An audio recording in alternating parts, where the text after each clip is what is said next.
नमस्कार, India voice देख रहे हैं आप और मैं हूं आपके साथ शिवम दुबे। इंडिया वॉइस के खास प्रोग्राम देवभूमि समाचार में आप सबका स्वागत है। रुक करेंगे खबरों की ओर। आपको बता दें कि देहरादून में कारागार विभाग में नवनियुक्त डिप्टी जेलरों और बंदी रक्षकों को नियुक्ति पत्र वितरण का कार्यक्रम आयोजित किया गया। आपको बता दें कि कार्यक्रम में उत्तराखंड के मुख्यमंत्री पुष्कर सिंह धामी ने शिरकत की। इस दौरान सीएम धामी ने क्या कुछ कहा, आइए आपको सुनवाते हैं। जिनको ये नियुक्ति पत्र मिले हैं, ऐसे सभी हमारे भाइयों बहनों, मैं सबसे पहले तो आप सबको अपनी ओर से बहुत शुभकामनाएं देता हूं, बहुत बधाई देता हूं कि ये आज मैं महसूस कर सकता हूं कि आप लोग अंदर से बाहर से हर तरीके से कितने खुश होंगे। और सचमुच ये आपके लिए बहुत ही बड़ा दिन है और आपकी एक नई शुरुआत होने जा रही है। इसमें जहां आप लोगों ने बड़ा कठिन परिश्रम किया होगा, क्योंकि बहुत बड़ी संख्या में लोगों ने इसमें परीक्षा में भाग लिया। 70,000 से भी अधिक महिला एवं पुरुष दोनों ही कैटेगरी के लोगों ने आवेदन किया था और जो परीक्षाएं हुई थी उन परीक्षाओं में 11,000 से भी अधिक जो परीक्षा थी, उस परीक्षा लिखित परीक्षा में सफल घोषित हुए थे। उसमें से आप लोगों में से जितने लोग यहाँ उपस्थित हैं और जो उपस्थित नहीं हैं, 285 ये और 27 डिप्टी जेलर, अब बहुत अगर परसेंटेज निकालेंगे तो माने जितने 70,000 में से इतने लोगों का सिलेक्शन होना, ये बहुत बड़ी बात है। आपके माता पिता, आपके गुरुजन, जिन जिन लोगों ने भी आपका मार्गदर्शन किया है, प्रोत्साहन किया है, उन सब का आशीर्वाद है और साथ में भगवान की कृपा है कि भगवान की कृपा से आपको काम करने का, आगे बढ़ने का, अपने जीवन को सफल बनाने का ये जिम्मेदारी मिल रही है, काम मिल रहा है। तो आप सब सचमुच बहुत भाग्यशाली हैं। अब आपकी जो भी ट्रेनिंग होगी, जो भी इसके आगे के प्रशिक्षण के कार्यक्रम चलेंगे, उसके बाद अपने अपने दायित्वों का आप निर्वाह करेंगे। पहले दिन से अपने लिए आप कुछ नियम बना लेंगे, कुछ अपनी दिनचर्या फिक्स कर लेंगे कि हमको कैसे काम करना है, कैसे एक सफल कार्मिक के रूप में सफल जो हमको जिम्मेदारी मिली है, कैसे हम उसमें पूरी सफलता के साथ, पूरे अपने पद के साथ, दायित्व के साथ कैसे हम न्याय करेंगे, ये पहले दिन से आपके ध्यान में होना चाहिए। जिस काम के लिए हमारी नियुक्ति हुई है, जिस काम के लिए हमको जिम्मेदारी मिली है, क्या हम उस काम को कर पाने के लिए अपने आप को तैयार कर पाए हैं, मानसिक रूप से, शारीरिक रूप से, हर प्रकार से, वैचारिक रूप से। ये सब कुछ ऐसे बिंदु हैं जो आपको पहले दिन से ही अपने दिमाग में जरूर रखने चाहिए। अन्यथा होता क्या है कि सरकारी नौकरी में एक मानसिकता देश के अंदर, देश की आज़ादी के बाद से लगातार ही रही कि अब सरकारी नौकरी मिल गई है जी, काम तो जो होगा होगा। आप सब लोग नए भारत के संकल्प के साथ आगे बढ़ने के लिए, अमृत काल के कर्तव्य काल को सिद्ध करने के लिए, और हमारे प्रधानमंत्री आदरणीय मोदी जी का जो संकल्प है, जो विजन है कि 2047 तक जब देश की आज़ादी के 100 साल पूरे होंगे, उस समय हमारा भारत विकसित भारत होगा। तो आप सब लोग, मुझे पूरा विश्वास है कि मेरे हाथों, और मैं राज्य का मुख्य सेवक हूं और मैं भी गौरवान्वित हो रहा हूं कि आप लोगों को मैं दे रहा हूं। मुझे लग रहा है कि जैसे प्रमाण पत्र आपको नहीं मिल रहे हैं, मुझे ही मिल रहे हैं। तो मेरी बहुत शुभकामनाएं हैं आपको। हैं शैलेश जी हमारे आईएएस की परीक्षा में आए होंगे, इनको किसी मुख्यमंत्री ने नहीं दिया होगा उस समय ऐसी परिपाटी नहीं थी। अभी हम लोगों ने ये इसलिए शुरू किया है कि इससे आप सबको ही प्रोत्साहन हो कि नहीं, हमको जीवन में जो भी काम मिला है हम बहुत अच्छे से करेंगे। उत्तराखंड की मुख्य सचिव राधा रतूड़ी का कार्यकाल 1 अप्रैल से 30 सितंबर 2024 तक 6 महीने के लिए बढ़ा दिया गया है। वरिष्ठ आईएएस अधिकारी राधा रतूड़ी प्रदेश की पहली महिला मुख्य सचिव हैं। हाल ही में उन्होंने विधिवत रूप से मुख्य सचिव पद की कमान संभाली थी। 1988 बैच की रतूड़ी को पूर्व मुख्य सचिव डॉक्टर एस संधू ने कार्यभार सौंपा था। आपको बता दें कि राधा रतूड़ी अपर मुख्य सचिव पद पर थी और मुख्यमंत्री पुष्कर सिंह धामी के भरोसेमंद अफसरों में मानी जाती हैं। रतूड़ी के पति अनिल कुमार रतूड़ी पुलिस महानिदेशक के पद से सेवानिवृत्त हो चुके हैं। वो प्रदेश के पहले नौकरशाह दंपति हैं जिन्हें पुलिस और प्रशासन के सबसे बड़े ओहदे की कमान संभालने का अवसर मिला।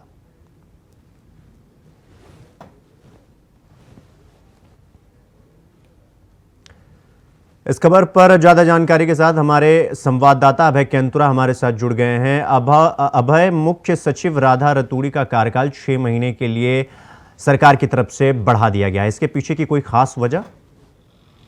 बिल्कुल, ये कह सकते हैं कि एक मुख्यमंत्री पुष्कर सिंह धामी ने जो निर्णय यहाँ पर लिया है उस निर्णय की सराहना भी यहाँ पर होने लगी है, क्योंकि उत्तराखंड राज्य को अभी तक ये कह सकते हैं कि प्रशासनिक अधिकारी के तौर पर एक IAS अधिकारी के रूप में, मुख्य सचिव के रूप में पहले IAS अधिकारी देने का काम मुख्यमंत्री पुष्कर सिंह धामी ने यहाँ पर किया था। वरिष्ठ IAS अधिकारी और 1988 बैच की राधा रतूड़ी को पहली मुख्य सचिव बनाने का काम मुख्यमंत्री पुष्कर सिंह धामी की तरफ से किया गया था।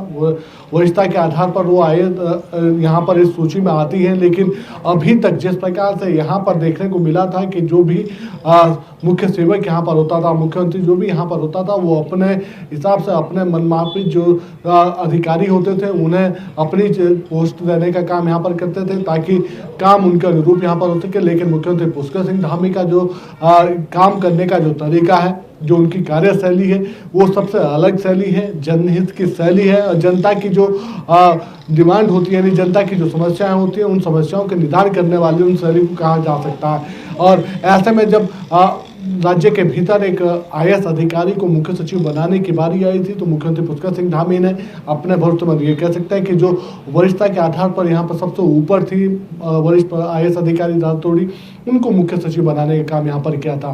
पहली मुख्य सचिव महिला के तौर पर राधा रतूड़ी ने अपना कार्यभार यहाँ पर संभाला था। जब उन्होंने ये पद संभाला तो सिर्फ उनका ये कह सकते हैं कि सेवानिवृत्ति तक का सिर्फ 2 माह का कार्यकाल उनका बचा हुआ था। 31 मार्च को वो यहाँ पर सेवानिवृत्त हो रही थी। ऐसे में जब राज्य के भीतर जो विकास की परियोजनाएं विभिन्न तौर पर यहाँ पर चल रही थी तो वो प्रभावित ना हो, इसलिए उनका एक्सटेंशन बढ़ाने का काम मुख्यमंत्री तरफ से यहाँ पर, सरकार की तरफ से यहाँ पर किया गया था। प्रशासन की तरफ से मांग थी, उसे स्वीकार यहाँ पर कर लिया गया और अगले 6 माह के लिए उनका जो सेवा विस्तार है वो यहाँ पर बढ़ा दिया गया है। तो ये सीधे तौर पर राज्य के हित में कहा जा सकता है। आने वाला समय जो चुनाव का, उस चुनाव को भी सकुशल शांतिपूर्ण संपन्न कराने के लिए बड़ा अहम निर्णय को माना जा सकता है, क्योंकि राधा रतूड़ी उत्तराखंड में वरिष्ठ प्रशासनिक अधिकारी यहाँ पर हैं, IAS अधिकारी यहाँ पर रह चुके, कई महत्वपूर्ण जो पद उनके पास है। अभय, यही सवाल मेरा भी था कि ब्यूरोक्रेसी में यानी प्रशासनिक सेवा में एक लंबा अनुभव रहा है राधा रतूड़ी जी का, तो इसके पहले वो कौन कौन से कार्यभार हैं जिसमें राधा रतूड़ी जी ने काम उसमें किया है? वो कौन कौन से पदभार थे जिन्होंने जो कि इन्होंने ग्रहण किया और उसको बखूबी निभाया? देखिए, मुख्य सचिव बनने से पहले अपर मुख्य सचिव मुख्यमंत्री का महत्वपूर्ण जिम्मेदारी उनके पास थी। उस जिम्मेदारी का बखूबी उन्होंने निर्वहन करा। ये अपर मुख्य सचिव गृह की जिम्मेदारी उनके पास थी, उसका अच्छी तरीके से उनकी तरफ से निर्वहन यहाँ पर किया गया। इसके अलावा महिला बाल विकास के अपर मुख्य सचिव वो यहाँ पर रही हैं, लंबे समय से उनके पास ये विभाग था। उस विभाग में किस प्रकार से महिलाओं के दशा दिशा बदली जा सकते हैं, महिलाओं को सशक्त बनाया जा सकता है, कई ऐसी योजनाओं का उन्होंने सफल संचालन यहाँ पर करा। जब इससे पूर्व में जब कह सकते हैं कि जब प्रमुख सचिव थी तो उस दौरान भी उन्होंने राज्य में मुख्य निर्वाचन अधिकारी के तौर पर यहाँ पर काम यहाँ पर किया था और निर्वाचन की पूरी प्रक्रियाओं को बखूबी यहाँ पर जानती थी। और उनका जो लंबा ट्रैक रिकॉर्ड यहाँ पर रहा विभिन्न विभागों के साथ साथ, वो सीधे तौर पर इस और इशारा करता है कि उनके पास निर्णय लेने की क्षमता है, लगातार काम यहाँ पर कर रही है। और इस बार भी जब उनका सेवा विस्तार यहाँ पर किया गया तो उम्मीद यही की जा रही है कि राज्य में महिलाओं की दशा दिशा और बेहतर होगी, महिलाओं को सशक्त बनाने में और अहम योगदान यहाँ पर होगा। और जो चुनाव, लोकसभा के जो चुनाव होंगे, उन चुनावों का सफल संचालन यहाँ पर मुख्य सचिव के तौर पर राधा रतूड़ी करते हुए नजर आएंगे। जी अभय, तो अब हम ये मान के चल सकते हैं कि अब चूंकि कार्यकाल इनका 6 महीने के लिए बढ़ा दिया गया है तो अब कुछ नया बदलाव देखने को मिल सकता है उत्तराखंड में? तो बिल्कुल ये कह सकते हैं कि इस सेवा विस्तार के साथ ही उत्तराखंड के जो विभिन्न जनपद हैं, विभिन्न जिलों वहाँ पर प्रशासनिक अधिकारियों के कार्य क्षेत्रों में बदलाव होने की संभावना भी यहाँ पर ज़्यादा बढ़ गई है। उम्मीद की जा रही है, जो शासन से सूत्र बता रहे हुए कि अगले 24-48 घंटे के भीतर एक और बड़ा प्रशासनिक फेरबदल यहाँ पर देखने को मिल सकता है, जिसमें कई जिलों के कप्तान या जो मुख्य प्रमुख सचिव या सचिव होंगे उनके कार्य क्षेत्रों में बदलाव यहाँ पर हो सकता है। ये सब चुनाव के लिहाज से भी महत्वपूर्ण होंगे और आगामी दिनों में जो विकास की योजनाएं जनपदों में चल रही है उन योजनाओं को बढ़ाने वाली भी कारगर साबित यहाँ पर होंगे, क्योंकि जब कार्य क्षेत्र में बदलाव होगा तो प्रशासनिक अधिकारी तौर पर वो सभी IAS अधिकारी अपना श्रेष्ठ काम देने का काम यहाँ पर करेंगे, ताकि उत्तराखंड राज्य विकसित राज्यों की श्रेणी में शुमार हो सके। और जो लक्ष्य राज्य सरकार ने चुना है कि 2025 तक उत्तराखंड राज्य को श्रेष्ठ राज्य बनाना, तो उसमें हर जनता के साथ साथ जो प्रशासनिक जो अधिकारी हैं उन्हें भी अपनी जिम्मेदारी का पूरी तरह निर्वहन यहाँ पर करना होगा। और उसके लिए जरूरी है कि ऐसे अधिकारी को यहाँ पर प्रशासनिक जिम्मेदारी दी जा सके जो सभी राज्य की मूलभूत चीज़ों को जानता है, राज्य की नीतियों को जानता है, किस प्रकार से उसे आगे बढ़ाया जा सकता है, राज्यों को विकसित बनाया जाता है, उन सब चीज़ों भली बात जानता है। तो दादा रतूड़ी उनमें सबसे उपयुक्त है। इसीलिए मुख्य सचिव के साथ साथ अब उनका जो कार्यभार था, जो 31 मार्च को समाप्त हो रहा था, उसको अब 6 महीने के लिए बढ़ाने का काम यहाँ पर किया गया। जी भाई, बहुत बहुत धन्यवाद आपका हमारे साथ जुड़ने के लिए। खबरों में आगे बढ़ेंगे।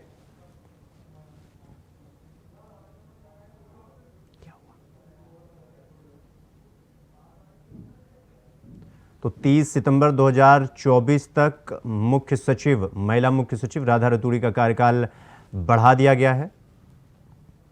6 महीने का सेवा विस्तार किया गया है सरकार की तरफ से। जी हाँ, तो 30 सितंबर 2024 तक 6 महीने के लिए कार्यकाल बढ़ा दिया गया है। 31 मार्च को सेवानिवृत्त हो रही थी राधा रतूड़ी, लेकिन अब सितंबर माह तक इनका कार्यकाल, इनका सेवा विस्तार कर दिया गया है। यानी कि अब 6 महीने ये मुख्य सचिव के पदभार को संभालेंगी। यहाँ तो उत्तराखंड से बड़ी खबर हम आपको बता रहे हैं, जहां पर मुख्य सचिव, महिला मुख्य सचिव राधा रतूड़ी का कार्यकाल 6 महीने के लिए बढ़ा दिया गया है। 30 सितंबर 2024 तक कार्यकाल बढ़ा दिया गया।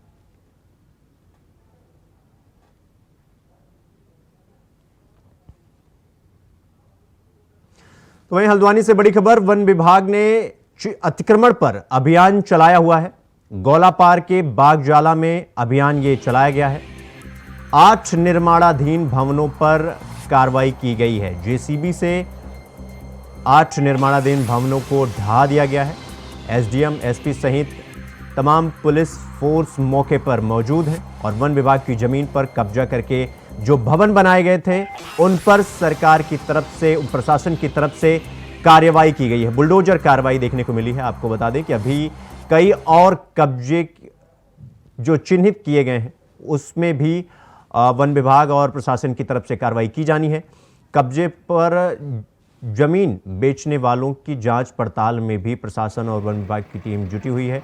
तो हल्द्वानी से बड़ी खबर हम आपको बता रहे हैं कि वन विभाग ने ये बड़ा अभियान, अतिक्रमण अभियान चलाया हुआ है, जहां गौलापार के बागजाला में यह अभियान चलाया गया और 8 निर्माणाधीन भवनों पर वन विभाग ने कार्रवाई की है।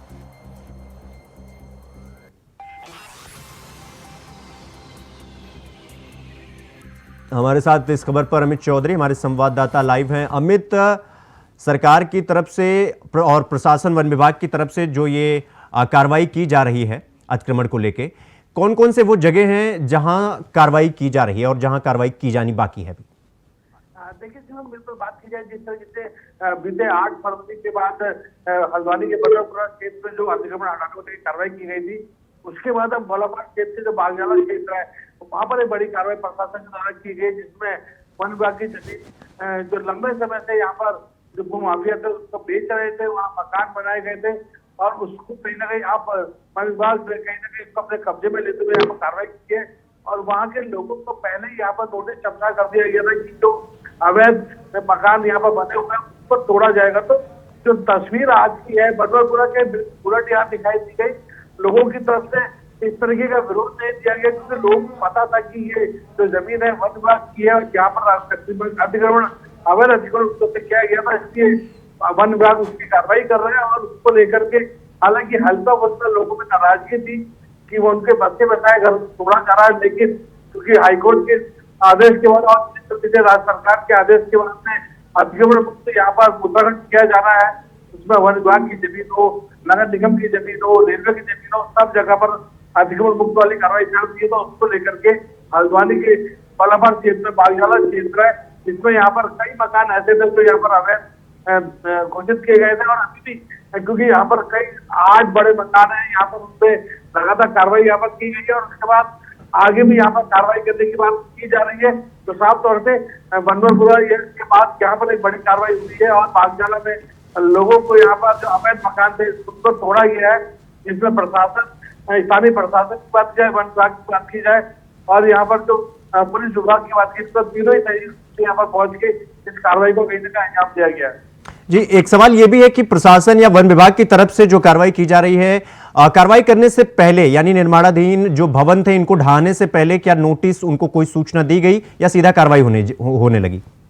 देखिए शिवम, की बात की जाए बागजाला क्षेत्र में लंबे समय से, कई वर्षों से यहाँ पर क्योंकि वन विभाग की जमीन थी, और इसको लेकर के यहाँ पर जो भूमाफिया थे उनकी तरफ से स्टाम्प में जमीनें बेच करके लोगों को लगातार बसाया गया, और उसके बाद क्योंकि इससे पहले भी कई बार वन विभाग ने अपनी जमीन छुड़ाने की यहाँ कार्रवाई की गई, लेकिन ये हाईकोर्ट में यहाँ के लोग जाने के कारण इस पर लगातार रोक लगती रही। लेकिन क्योंकि इस बार हाईकोर्ट का रुख साफ है कि अतिक्रमण किया जाना है, और किसी प्रकार से अवैध सरकारी जमीन पे कब्जा नहीं किया जा सकता।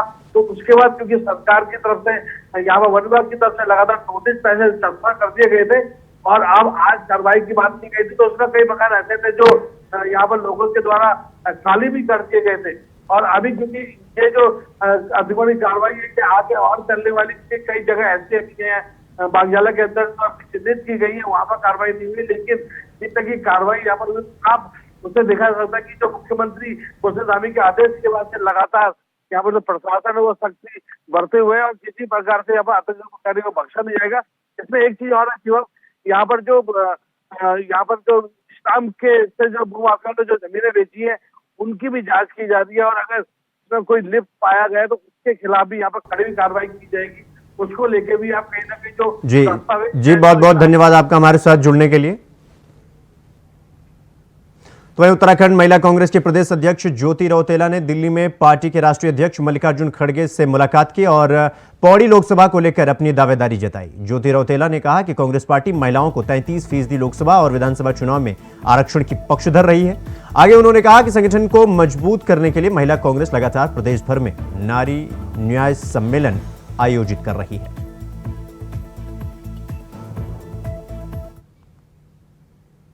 खबरों में आगे बढ़ेंगे। अगली खबर देहरादून से है, जहां मुख्य निर्वाचन अधिकारी ने आबकारी विभाग की बैठक ली। अनिवार्य रूप से प्रतिदिन कार्रवाई की रिपोर्ट ESMS पोर्टल पर अपलोड करने के निर्देश दिए गए। मुख्य निर्वाचन अधिकारी ने आबकारी आयुक्त को शराब की बिक्री और बरामदगी की निगरानी बढ़ाए जाने के निर्देश दिए। उन्होंने चेकपोस्ट में निगरानी के लिए CCTV आदि लगाए जाने के निर्देश दिए। रिपोर्ट मुख्य निर्वाचन अधिकारी कार्यालय को उपलब्ध कराए जाने के निर्देश भी दिए गए।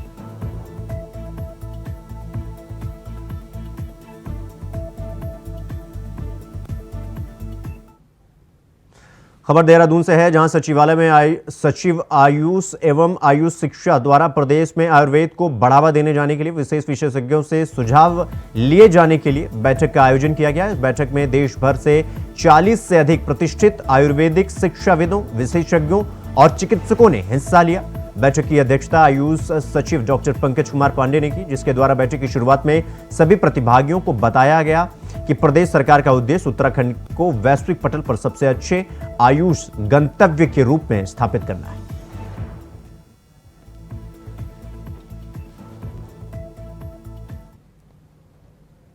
देवभूमि समाचार में फिलहाल अभी के लिए बस इतना ही। देश दुनिया की तमाम खबरों को देखने के लिए देखते रहिए इंडिया वॉइस। नमस्कार।